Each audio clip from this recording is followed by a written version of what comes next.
5 ఏళ్ల మా పాలనలో విశాఖలో ఏర్పాటైన ప్రముఖ కంపెనీలు ఐటీ రంగంలో చూసుకుంటే Infosys, Randstad, Bharat electrical limited, WNS, second campus, XT global ఇవన్నీ కూడా ఐటీ రంగంలో తీసుకెళ్ళినవి.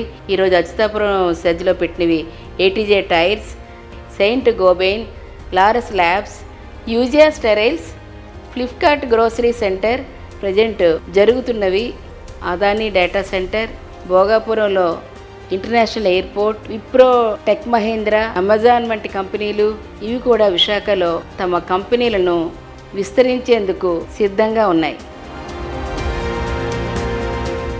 ఓటు వేసే ముందు ఒక్కసారి ఆలోచించండి. మన ప్రాంతాన్ని పరిపాలన రాజధానిగా చేసుకోవాల్సిన బాధ్యత మనందరిది.